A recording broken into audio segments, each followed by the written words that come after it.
Bom, faremos agora uma breve revisão sobre reflexão total. Imagina que aqui você tenha uma superfície, essa superfície ela separa dois meios transparentes. Imagina que esse meio aqui ele é um meio mais refringente e esse meio aqui ele é um meio menos refringente. Não esquecendo que o meio mais refringente é aquele que possui um índice de refração maior. E claro, o meio menos refringente é aquele que possui um índice de refração menor. O que é que eu vou fazer? Eu vou incidir aqui um raio de luz.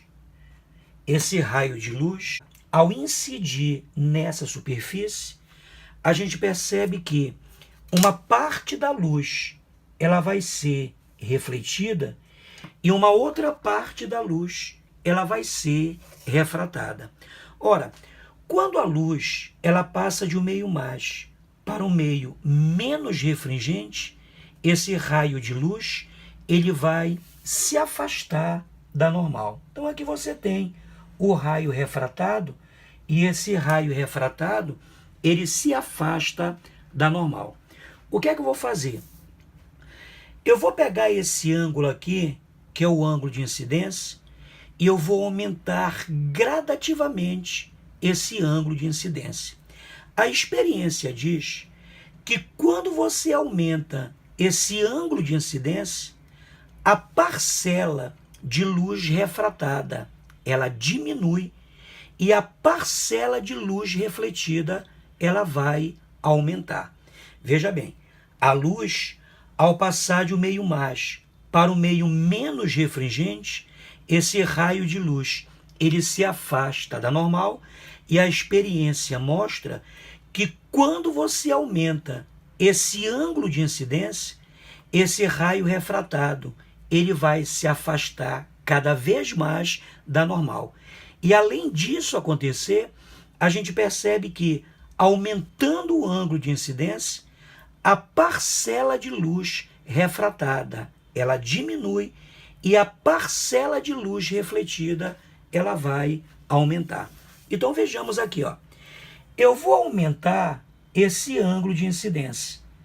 É claro que quando a luz ela incide aqui na superfície de separação, uma parte da luz ela vai ser refletida, uma outra parte da luz ela vai ser refratada. Mas como você aumentou o ângulo de incidência, esse raio de luz ele vai se afastar cada vez mais da normal. E claro, como foi dito, ao aumentar esse ângulo de incidência, a parcela de luz refratada ela diminui e a parcela de luz refletida ela vai aumentar.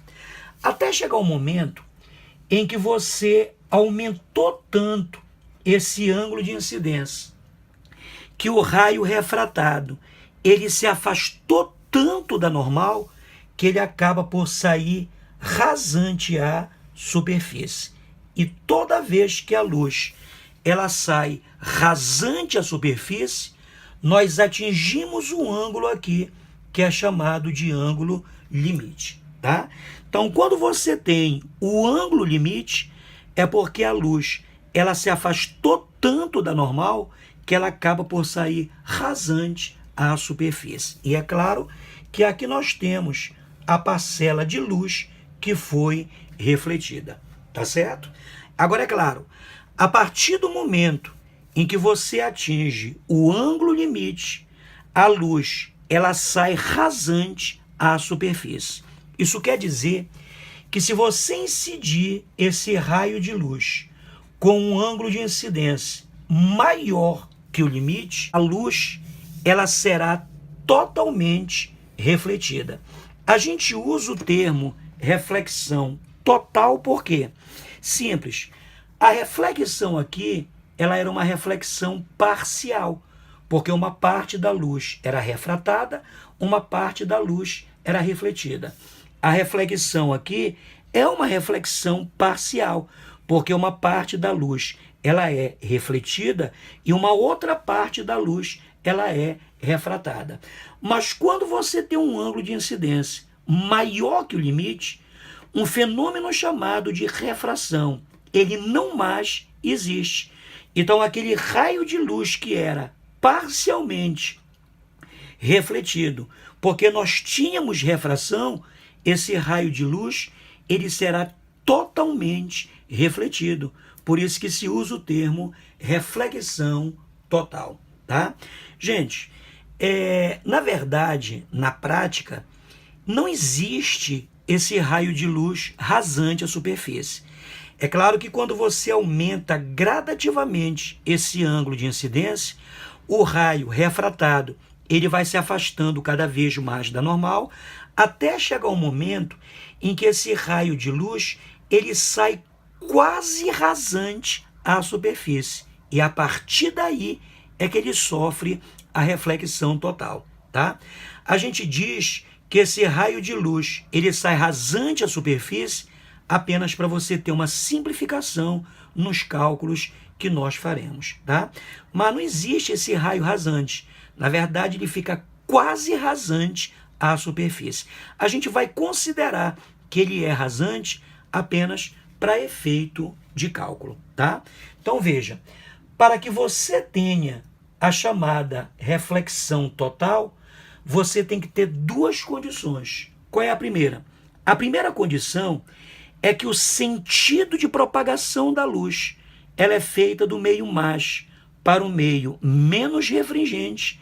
E a segunda condição é que o ângulo de incidência ele tem que ser maior do que o ângulo limite, tá? Essas são as duas condições para que se tenha a chamada reflexão total, tá? Então vejamos aqui. Então imagina que você tem um raio de luz. Esse raio de luz, o sentido de propagação dele é feito de um meio mais para um meio menos refringente. Tu vais incidir esse raio de luz de tal modo que você atinge o chamado ângulo limite, tá? A gente sabe que nesse caso, como eu disse, por simplificação, a gente considera que o raio ele sai rasante à superfície. Se ele é rasante, isso quer dizer que esse ângulo aqui, que é o ângulo de refração, né, ele vale 90 graus. Sabemos que se esse meio ele é mais refringente, o índice de refração dele é maior. E se esse meio é menos refringente, o índice de refração dele vai ser menor. E se você aplicar a lei de Snell fica assim, ó, N maior multiplicado pelo seno do ângulo de incidência, que vale L, que vai ser igual ao N menor, multiplicado pelo seno do ângulo de refração. Como esse cara ele sai rasante à superfície, esse ângulo de refração ele vale 90 graus, né?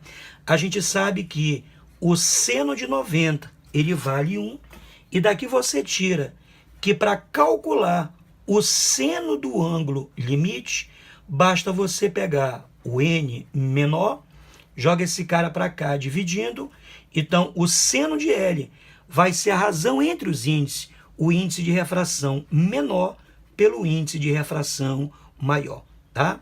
Então sempre que você quiser calcular o ângulo limite de um par de meios, basta você jogar nessa relação. Vejamos um exemplo aqui, ó. Nós temos aqui uma superfície que separa dois meios. Essa superfície ela está separando um líquido cujo índice de refração é igual a 2 do ar atmosférico, que a gente sabe que o índice de refração é igual a 1. Eu vou incidir esse raio de luz, pode perceber que como esse índice ele é maior do que esse, se esse índice de refração ele é maior, esse meio ele é mais refringente, como esse índice de refração ele é menor, esse meio é menos refringente.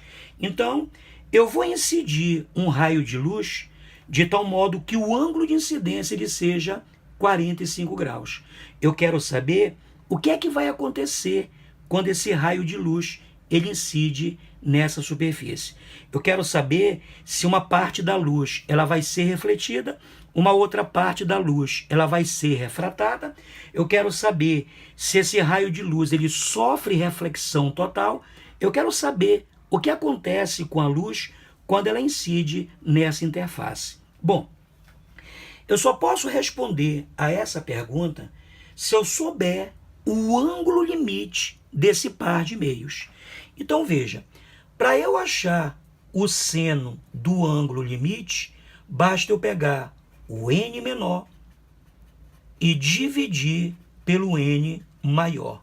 Da onde você tira aqui o seno de L vai ser o índice de refração menor, ele vale 1, o índice de refração maior, ele vale 2.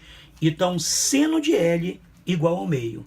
Qual é o ângulo, claro, do primeiro quadrante, cujo seno é meio? Ora, esse ângulo, ele vale 30 graus. Tá? Então, quer dizer que o ângulo limite desse par de meios, ele vale 30 graus. Ora, o ângulo de incidência, ele vale 45.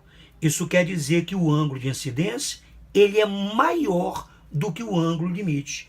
E acabamos de ver que quando o ângulo de incidência ele é maior do que o ângulo limite, não existe a refração.